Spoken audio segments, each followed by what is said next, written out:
Like, share, comment ও সাবস্ক্রাইবের মতো আশীর্বাদধন্য ভালোবাসা আমার চ্যানেলের মূল্যবান সম্পদ, যা সকল বন্ধুদের সঙ্গে সম্পর্ক আরও দৃঢ় করে। তাই সকলের প্রতি অনুরোধ, এই যে ভ্রমণপতি চ্যানেলকে এগিয়ে নিয়ে যেতে আরও তথ্যপূর্ণ ভ্রমণ কাহিনী উপহার পেতে অবশ্যই সাবস্ক্রাইব করে পাশে থাকুন এবং ভিডিওতে লাইক কমেন্ট অবশ্যই করুন, যা আপনাদের চাহিদা বুঝতে আমাকে সাহায্য করে। নমস্কার। ওয়েলকাম টু মাই চ্যানেল ভ্রমণ প্রতীক।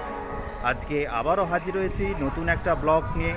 আজকে যাচ্ছি আমি দেউলটি। হাওড়া থেকে সকাল 11টার খড়গপুর লোকাল ধরে আমি হাজির হব দেউলটি। বন্ধুরা, যারা আমার ভিডিও দেখছেন অথচ সাবস্ক্রাইব এখনও পর্যন্ত করেননি, তারা অবশ্যই চ্যানেলটা সাবস্ক্রাইব করে নিন। আর ভিডিও ভালো লাগলে অবশ্যই কিছু কমেন্ট করুন এবং অনেক অনেক শেয়ার করুন। অ্যাকচুয়ালি আমি এসেছিলাম দেউলটি যাওয়ার জন্য 10:30-এর যেটা মেদিনীপুর লোকাল আছে সেটা ধরার জন্য, কিন্তু আনফর্চুনেটলি ট্রেনটা বেরিয়ে গেছে এবং আমার একটু স্টেশনে ঢুকতে লেট হওয়ার কারণে আর পেলাম না। তো এরপরের টার্গেট হচ্ছে 11টার সময়, সকাল 11টায় যে খড়গপুর লোকাল রয়েছে সেটাই আমি ধরবো দেউলটি যাওয়ার জন্য। বন্ধুরা, অবশেষে ট্রেন ঢুকছে, দেখতে পাচ্ছেন। ঠিক আছে, আমার লেফট সাইডে যে ট্রেনটি ঢুকছে ওটাই হাওড়া খড়গপুর লোকাল। ট্রেন এসে হাজির হাওড়া স্টেশনে। আমি উঠলাম ট্রেনে।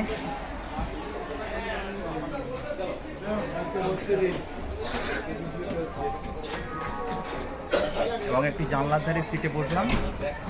তো এরপরে গিয়ে দেখা হচ্ছে এবং কথা হচ্ছে দেউলটি।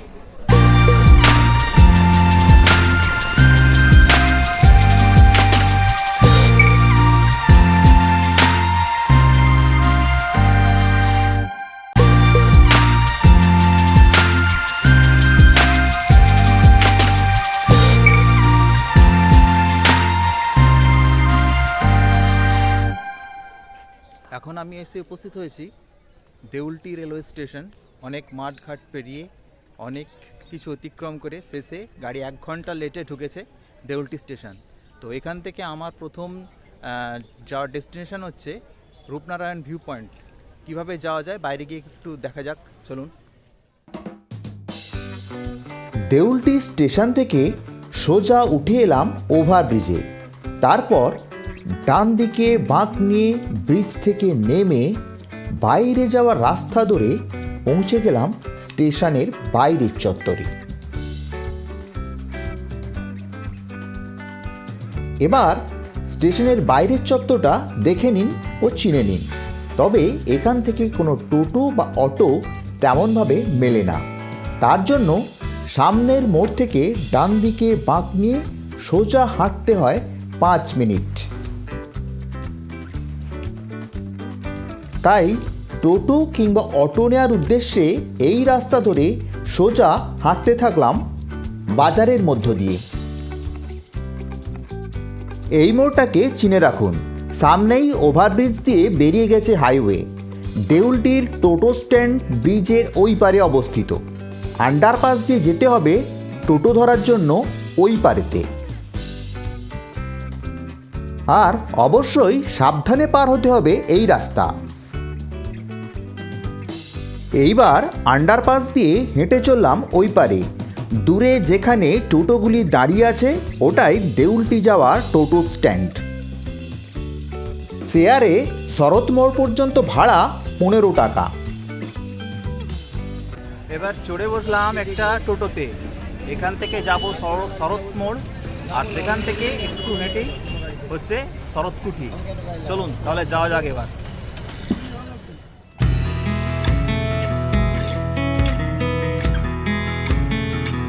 গ্রামীণ পিচঢালা রাস্তা ধরে মাঠ ঘাট পার হয়ে পাড়া লোকালয় অতিক্রম করে টোটো ছুটে চলল শরৎ মোড়ের উদ্দেশ্যে।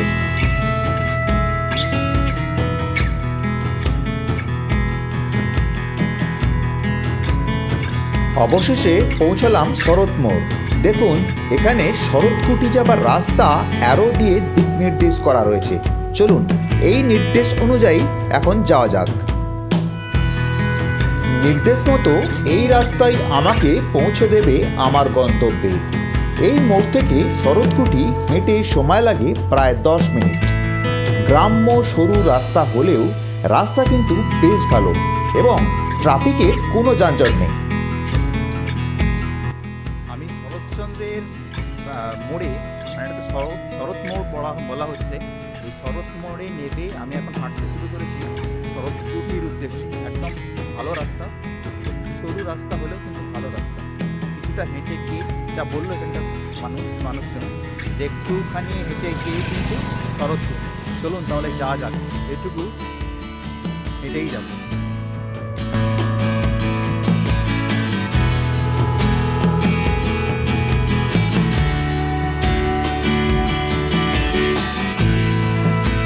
শরৎপুর থেকে সোজা হেঁটে আসার পর পেলাম আরেকটি মোড়, যেখানে কথাশিল্পীর একটি আবক্ষ মূর্তি রয়েছে। এই মূর্তিকে বাম দিকে রেখে রাস্তা ক্রস করে যেতে হবে। এই মোড় থেকে হেঁটে সময় লাগবে 3 থেকে 5 মিনিট। সোজা রাস্তা হেঁটে আসার পর রাস্তার বাম দিকে বাঁক নেওয়ার পূর্বে বাম দিকে দেখতে পেলাম এই পথনির্দেশ।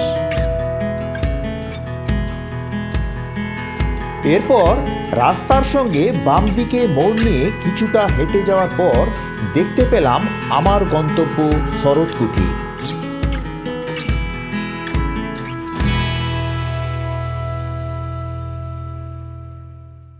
শরৎকুটি এই সময় বন্ধ রয়েছে। শরৎকুটির পাশ দিয়ে এই রাস্তা চলে গেছে রূপনারায়ণ নদীর ভিউ পয়েন্টে। আর শরৎকুটির সম্মুখে রয়েছে বহু পুরানো সান বাঁধানো একটি ঘাট।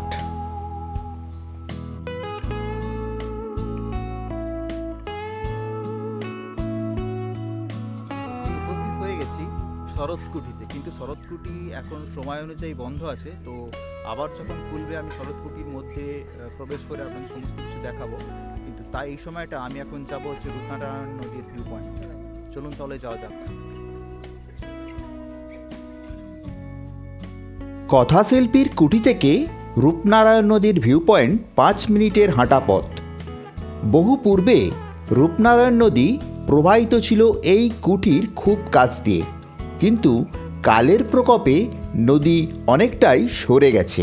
তবে এই অঞ্চলটা একদম গ্রামীণ, রয়েছে গ্রাম্য প্রকৃতির সৌন্দর্যে ভরা দৃশ্য।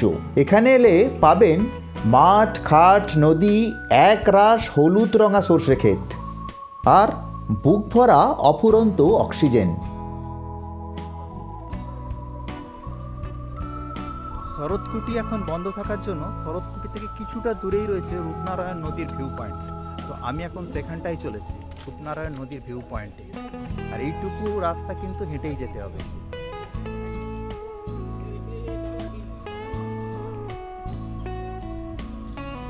ওই দেখা যাচ্ছে নদী, দেখুন। চলুন যাওয়া যাক। রাস্তা কিন্তু খুব সুন্দর রাস্তা। টুরিস্ট স্পট হিসাবে জায়গাটাকে কিন্তু সাজানো গোছানো করা রয়েছে, সুন্দর। সবুজ গাছের ছায়া ভরা গ্রাম্য প্রকৃতির মাঝে হেঁটে বেড়াতে বেশ লাগছে।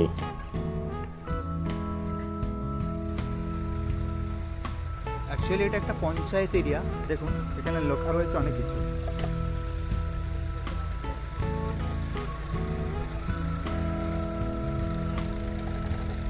এগুলো লেখা থাকার কারণ হচ্ছে এগুলো পিকনিক স্পট।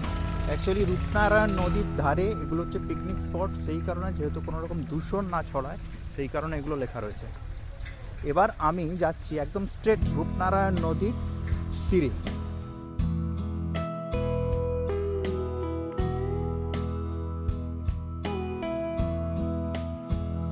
প্রকৃতির বিভিন্ন কারুকার্যময় দৃশ্যপট, অফুরন্ত ফাঁকা জায়গার কারণে রূপনারায়ণ নদীর তীরবর্তী এই অঞ্চলে গড়ে উঠেছে একাধিক পিকনিক স্পট।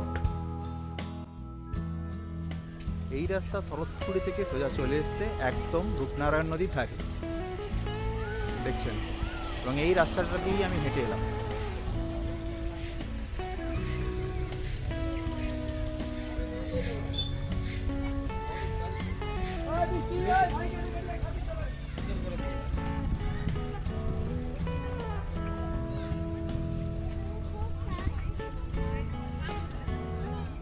বাহ, ভীষণ সুন্দর এরিয়া, দেখুন খুব সুন্দর এরিয়া। কিন্তু আকাশে একটু মেঘ থাকার কারণে দূরের ভিউটা একটু খোলা হয়ে আছে।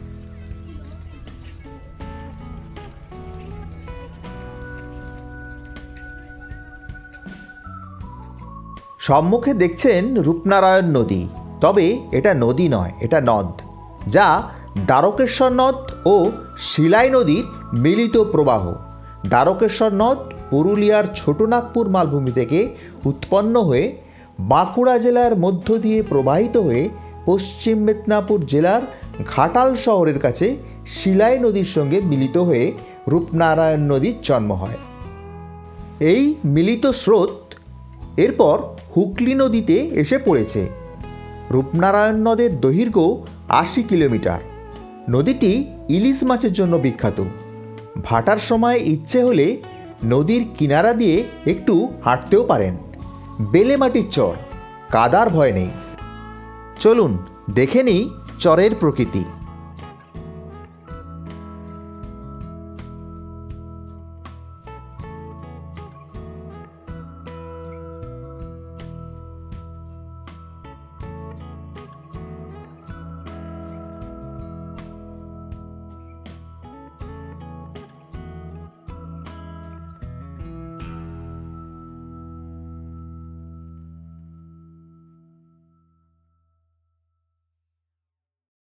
নদীর কিনারায় বাঁধা রয়েছে এক মাঝি মল্লাহীন নৌকা। মনে হয় এটি মাছ ধরার কাজেই ব্যবহৃত হয়। এখানে ভ্রমণকারীদের এই ধরনের নৌকায় নৌকাবিহার সম্পূর্ণরূপে নিষিদ্ধ। চলুন এইবার বার্ডস আই ভিউতে স্যাটেলাইট পিকচারে দেখে নিই দেউলটি ও রূপনারায়ণ নদীকে। ধূসররঙা সি লেটার আকৃতির অংশটি রূপনারায়ণ নদী। লাল ডট অঞ্চলটা হলো দেউলটি। এখানে লাল ডট অঞ্চলেই আমি ঘুরে বেড়াচ্ছি। আর এখানে দেখা যাচ্ছে একটি নদীচরকেও। ত্রিকোণ আকৃতির ধূসররঙা যে অঞ্চলটি আপনারা দেখছেন সেটাই এখানে মূল ভ্রমণের জায়গা। আর এখানকার চিত্রই আপনারা এই ভিডিওতে দেখতে পাচ্ছেন। পিকনিকের সিজন চলার কারণে এখানে প্রায় প্রত্যহই পিকনিক চলছে। তার জন্যই এখানে তৈরি হয়েছে অস্থায়ী ফাস্টফুডের দোকান, খেলনার দোকান ইত্যাদি। এখানে পিকনিক করার জন্য যাবতীয় প্রয়োজনীয় তথ্য আমি ডেসক্রিপশন বক্সে বিশদভাবে দিয়ে দিলাম, সেই সব অনুপ্রাণিত পিকনিক প্রিয় দর্শক বন্ধুদের জন্য। চলুন পিকনিক ক্ষেত্র ছেড়ে আবারও ফিরে যাই নদী ও তার প্রকৃতি মাঝে। নদীবক্ষের দৃশ্য বর্ণনাতীত। দিকচক্রবালের সবুজ রেখা, তীর তীর করে বয়ে চলা সবুজ হলুদাভ জল, নদীর দূরে চড়ার সবুজ কাশফুলের বন, দূরে চলে যাওয়া নৌকোর ভটভটির শব্দ আপনার প্রতিদিনের ব্যস্ত মনকে শান্ত উদাস করে দেবে। নদীবক্ষের শান্ত নিশ্চুপ প্রকৃতি আর বুক ভরা অক্সিজেন আপনার মনে যোগাবে এক প্রশান্তির উদ্দীপনা। নদীর তীরবর্তী অঞ্চলে নদীর পাড়ে একাধিক বসার জায়গা রয়েছে।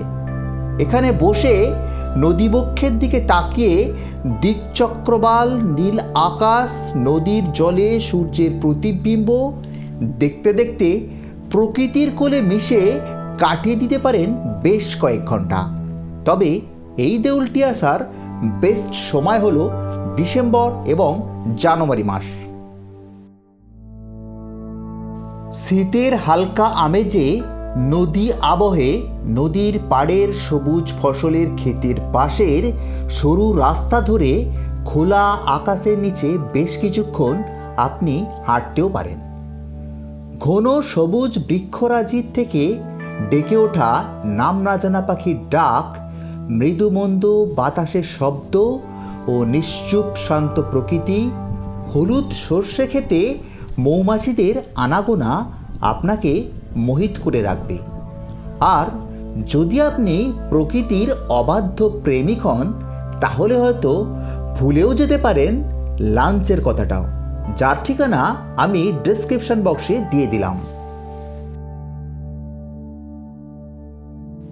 দূরে একখানি নৌকা চলেছে দূরের কোন ঠিকানায় কে জানে। নদীবক্ষের একরাশ বিস্তৃত জলরাশির গণ্ডি তৈরি করেছে এক সবুজ রেখা। মাঝে তীর তীর করে চলেছে ছোট নৌকাখানি।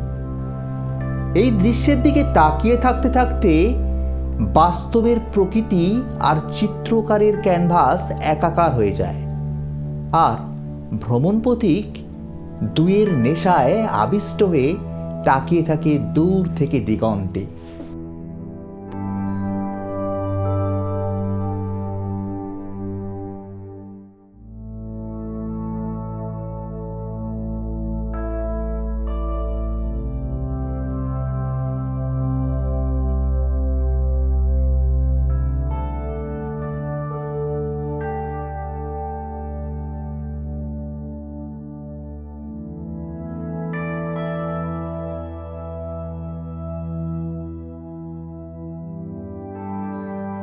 এইবার আসা যাক একটু অন্য কথায়।